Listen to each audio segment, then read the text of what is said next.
Okey, Assalamualaikum semua.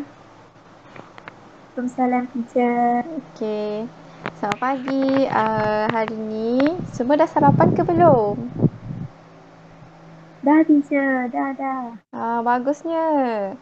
Okey, sarapan sangat penting untuk kita memulakan kelas harian kita supaya energi kita tak mudah drain ya dan otak kita akan fokus. Ya? Ya, teacher. Okey, bagus. Teacher nak tanya, kerja sekolah yang teacher assign minggu lepas dah siap ke belum? Sudah, teacher. Dah buat. Okey, good job. Dan hari ni dah ready ke belum nak belajar tajuk yang surprise hari ni yang sangat menarik? Oh, yes. Ready, teacher. Ready. Alright. Tajuk hari ni berkaitan tentang pengangkutan sistem yang ada dalam badan kita. Okey? Iaitu sistem limfa. Pernah dengar tak sistem limfa tu macam mana? Apa sistem limfa tu? Tak pernah, doktor. Tak pernah, teacher. Okey, Tak pernah. kalau tak pernah tak apa. Jom kita kenali apa itu sistem limfa yang ada dalam badan kita ni. Okay, let's study. Okay. Okey, objektif pembelajaran kita pada pagi ini ialah mempunyai 4 objektif mengenai tajuk sistem limfa ni. Okey, yang pertama, kita kena tahu bagaimana proses pembentukan bendalai tisu dan juga limfa terbentuk. Orang panggil sintesis. Tahu tak maksud sintesis tu apa? Tak tahu, cikgu. Okey, sintesis adalah macam ni lah. Senang faham. Sintesis ni sistem tu buat. Sistem tu buat macam mana terbentuknya. Itulah maksud sintesis. Membuat. Okey, next objektif ialah membanding dan membezakan antara kandungan limfa dengan bendalai tisu dan juga darah. Kita kena kenal pasti macam mana perbezaan antara dua bendalai tersebut supaya kita tak mudah confuse dan supaya kita cepat faham. Dan itulah. Okay, next is menghuraikan komponen sistem limfa yang terlibat. Okey, ada sebanyak 5 jenis sistem limfa yang terlibat, iaitu of course yang pertama limfa, kapilari limfa, salur limfa, nodus limfa dan juga organ limfa. Okey, faham tak? Jelas tak? Cakap ni faham. Faham, Okey. cikgu. Okey, Faham. kalau cikgu laju sangat, bagi tahu tau. Baik, cikgu. Okey, good. Dan objektif last kali untuk tajuk kita pagi ini ialah mewajarkan keperluan sistem limfa. Penting ke tak? Kita kena tahu juga penting ke tak sistem limfa yang berlaku dalam badan kita ni. Kalau tak ada sistem limfa ni macam mana jadi? Complete tak proses kita? Itu okey, nanti kita akan belajar dengan lebih detail ya. Kita pergi satu persatu objektif yang hendak dicapai pada pagi ini. Okay, stay tune. Okey, sekarang kita teruskan dengan objektif pertama iaitu mensintesis proses pembentukan bendalai tisu dan limfa. Baiklah, cikgu akan share skrin cikgu ya mengenai sistem limfa. Ready ya semua? Cikgu nak kamu semua fokus kelas cikgu. Ready, Sekejap. cikgu. Alright, sekejap ya. Okey, sekejap ya. Please now.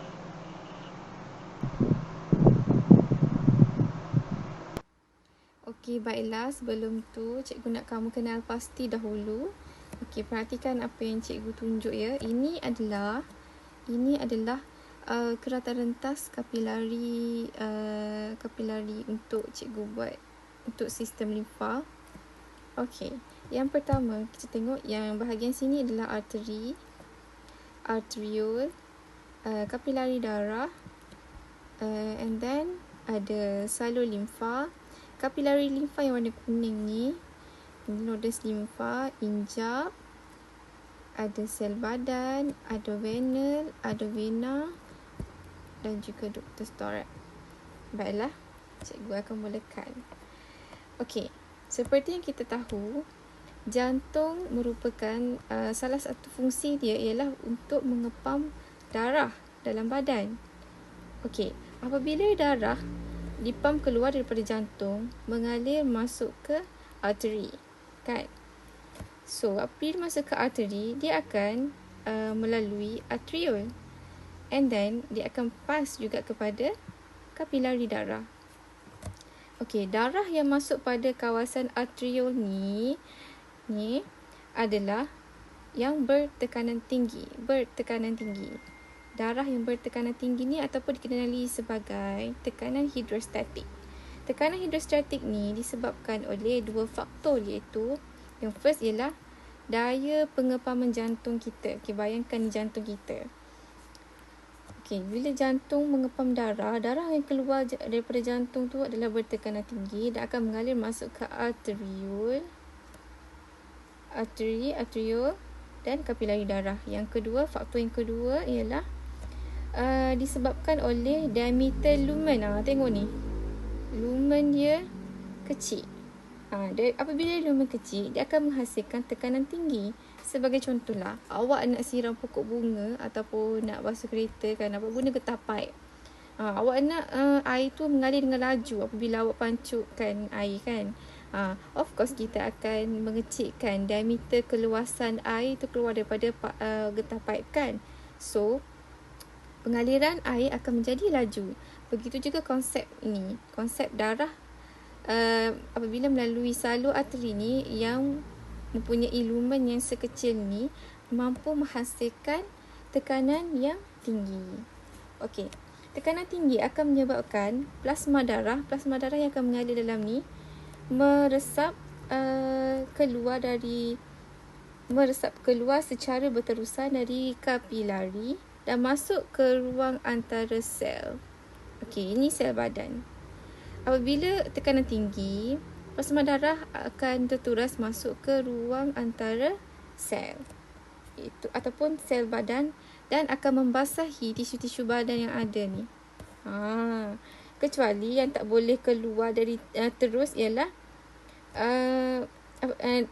kerana tekanan tinggi ialah tiga perkara, iaitu eritrosit, platelet dan juga plasma protein. Kerana mereka yang tiga tu ialah bersaiz besar, badan besar, tak boleh keluar daripada kapilari tu. Okey, tiga-tiga benda yang cikgu cakap tadi tak boleh keluar tu akan kekal dalam kapilari darah dan tidak ditolak keluar, meresap keluar. Itu tidak boleh melepasi kapilari darah. Jadi, plasma darah yang membasahi ruang antara sel ni itu dikenali sebagai bendalir tisu badan. Sebab dia dah masuk ke ruangan sel antara ni. So, nama dia bertukar. Tadi darah. Sekarang ni bertukar menjadi bendalir tisu sebab dia masuk ke ruangan antara sel. Begitulah bagaimana pembentukan bendalir tisu berlaku. Okey, apa fungsi bendalir tisu ni? Okey, bendalir tisu ni fungsi dia adalah membolehkan pertukaran bahan berlaku dalam darah. Okey, of course darah kita ni membawa nutrien-nutrien lain seperti oksigen, bahan kumuh, bahan metabolisme badan dan juga lain-lain yang berlaku secara resapan. Dan karbon dioksida pula daripada sel badan ni, kawasan ni, daripada sel badan tu, karbon dioksida ni akan masuk ke kapilari darah semula. Dia akan masuk ke kapilari darah semula. Jadi pembentukan tisu tu jadi itulah yang menyebabkan membasahi sel dan membolehkan pertukaran bahan berlaku. Kira-kira 85% bendalir tisu yang keluar meresap semula ke dalam kapilari hujung renal. Ni, kapilari hujung renal. Maafkan cikgu. Okey, kapilari hujung vena dia akan masuk balik, meresap balik dekat bahagian vena. Sebab apa? Sebab darah yang keluar bersifat hypertonik. Dia pekat. Kenapa dia pekat? Sebab dalam kapilari darah hujung vena ni tadi, komposisi plasma darah, air keluar. Oksigen, nutrien semua keluar kan tadi. Keluar ke ruangan antara sel.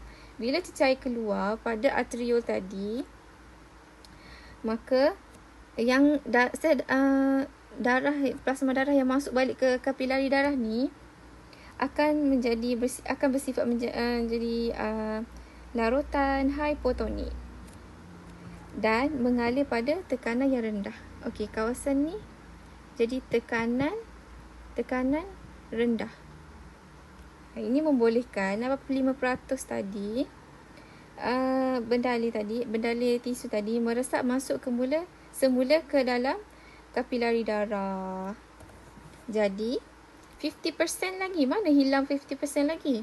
50% bendali tisu akan masuk ke dalam kapilari limfa. 50% lagi akan masuk ke dalam kapilari limfa yang warna kuning ni. Okey. Apabila meresap masuk ke dalam sistem limfa, maka ia dipanggil sebagai bendali limfa. Daripada bendali tisu masuk ke kapilari limfa, dia akan jadi bendali limfa. Macam inilah contohnya.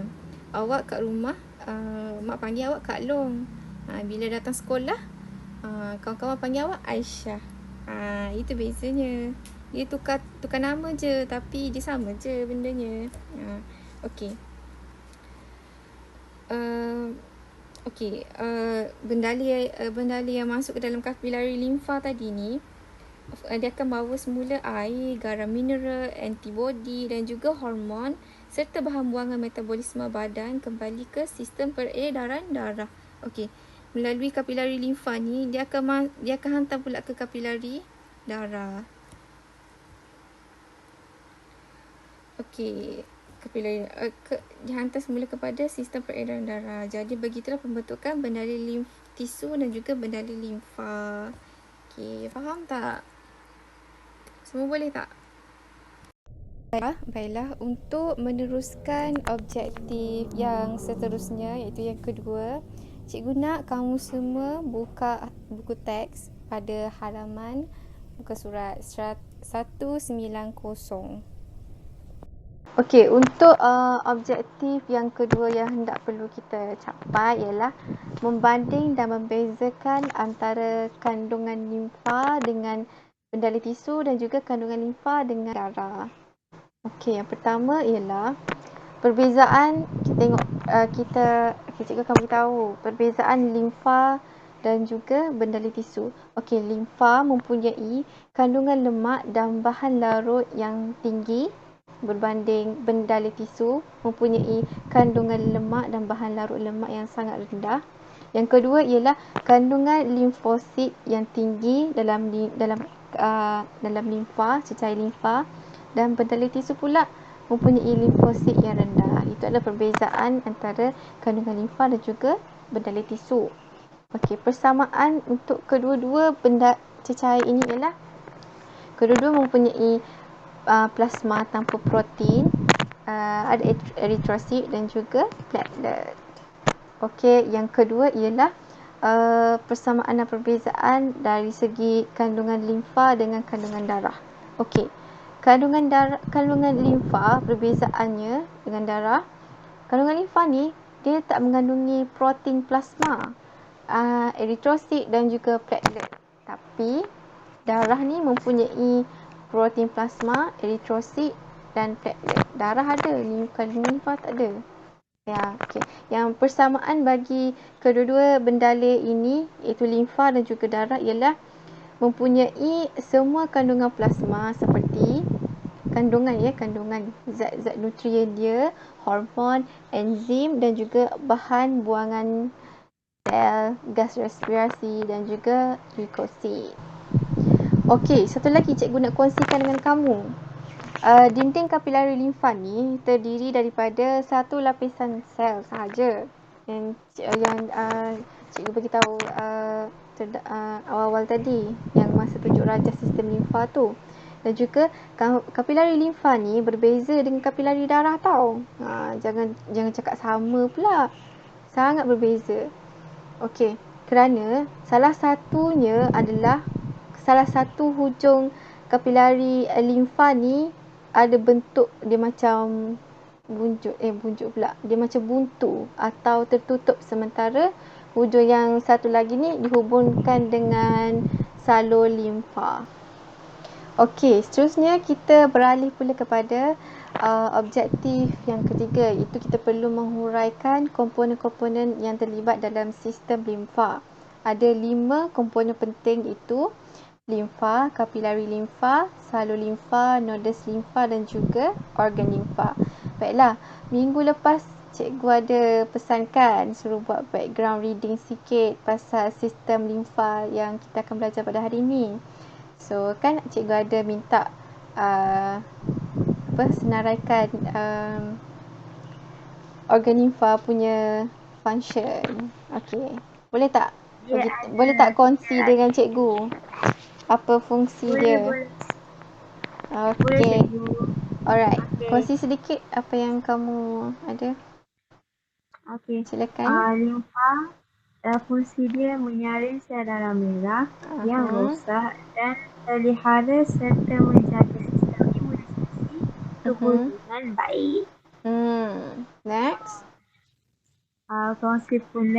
Fungsi dia menghasilkan sel darah merah putih dan antibodi dan juga yang mampu menyaring virus dan bakteria yang masuk ke dalam tubuh kita.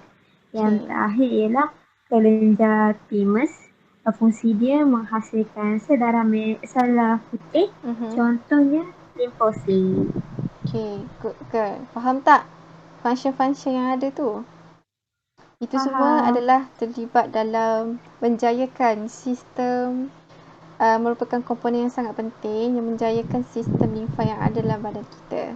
Okey, 2 lagi organ limfa yang kita tak kupas, iaitu appendix dan juga sumsum tulang. Okey, baiklah cikgu akan kongsikan apa kepentingan ataupun function appendix dan juga sumsum tulang. Tadi Amalin dah beritahu fungsi-fungsi organ-organ yang ada tadi, seperti tonsil, apa lagi, kelenjar thymus, betul. Lagi satu lagi, okey. Sekarang ni cikgu nak share pasal 2 lagi yang perlu kita tahu fungsi dia, iaitu appendix. Appendix ni dia merupakan perumah kepada bakteria baik yang ada pada usus besar. Dan appendix ni akan melepaskan bakteria baik ke dalam usus besar kita dan melindungi usus besar daripada jangkitan bakteria yang jahat. Okay. Ketika jangkitan kuman berlaku pada usus besar, bakteria baik akan stay. Akan duduk dalam rumah dia lah, iaitu appendix. Sehinggalah semua bakteria jahat tu akan dihapuskan oleh badan kita dan barulah appendix akan melepaskan bakteria-bakteria baik untuk melindungi kembali usus besar kita. Okey. Yang seterusnya ialah sumsum tulang.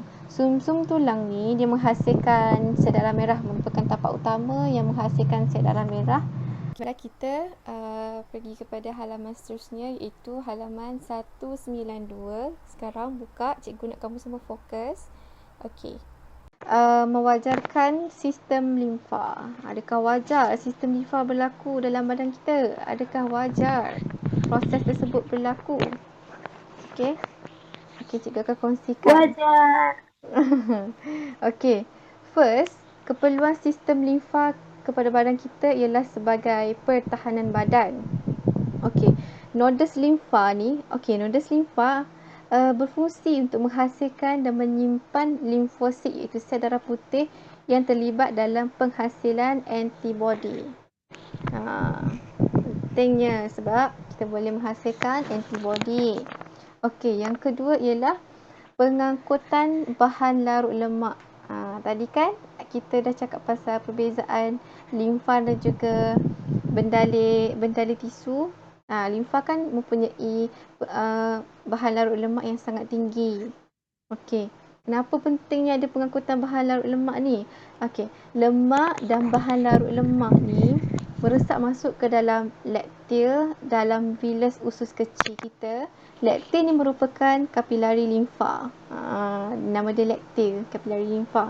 Dan titisan lipid diangkut ke dalam ductus thorax dan seterusnya ke dalam sistem peredaran darah melalui vena subclavicular. Okey, sebelum tu cikgu nak beritahu juga cecair limfa dalam badan kita ini ialah sama ada dia yellowish ataupun dia colourless, tapi mostly yellowish yang cikgu jumpa.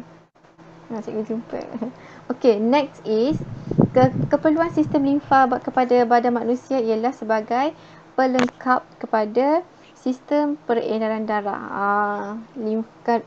Kapilari limfa dan juga kapilari darah sangat berbeza ya, pelajar-pelajar. Tetapi kedua-dua jenis kapilari tersebut sangat melengkapi kepada badan kita sebagai manusia untuk menjalankan proses yang ada dalam badan kita dengan baik. Okey, baiklah. Pelengkap kepada sistem peredaran darah.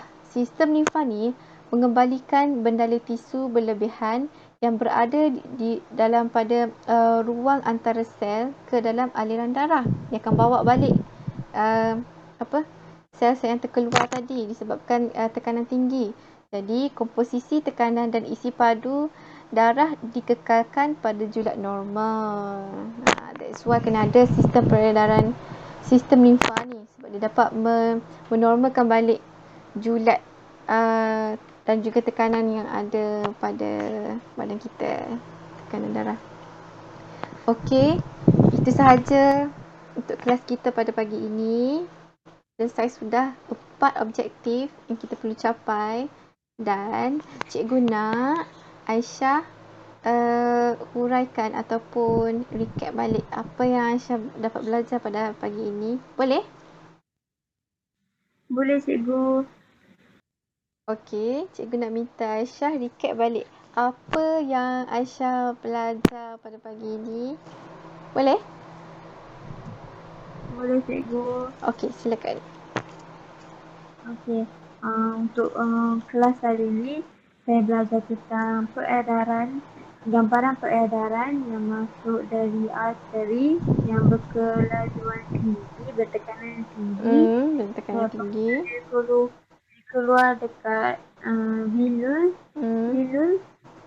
yang bertekanan rendah, and then peredaran darah berlaku pada satu arah yang injak tu hanya buka pada satu arah saja. Lepas tu saya belajar pasal pulsi limfa, kelenjar timus, satu lagi appendix, tulang sumsum, dan satu lagi sosis. Betul. Okey, lagi? Itu sahaja daripada saya. Okey. Ada lagi tapi saya kurang. Apa?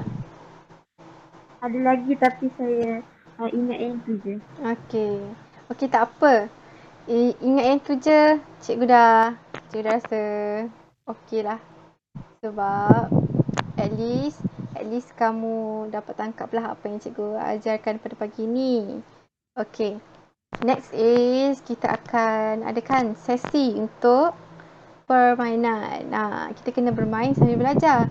Barulah kita akan rasa seronok dan juga kita akan mudah faham konsep apa yang kita pelajari. Okey, jom kita main Kahoot. Sekejap cikgu. Kahoot. Yes. Cikgu share link sekejap. Okey, tanpa kita lengahkan masa kita lagi, jom kita main Kahoot. Sekejap cikgu present. Okey, boleh mula. Nampak tak pin je? Nampak. Alright. Kita start. Ready, steady, go.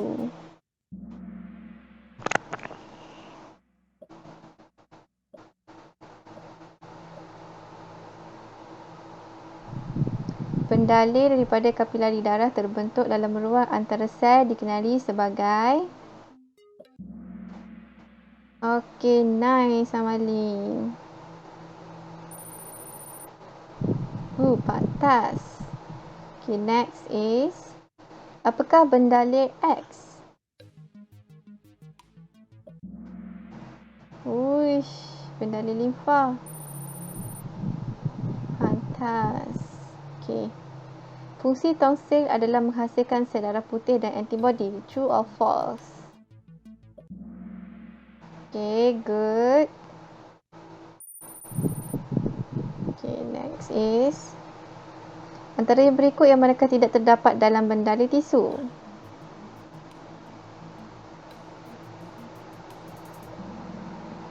Okay. Semua betul.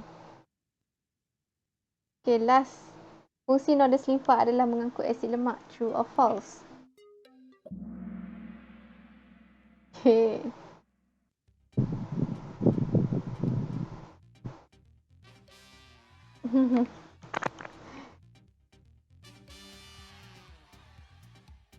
Okay. Good job. Well done, Amalie. Okay. Jadi itu sajalah. Thank you for join. Thank you juga, cikgu.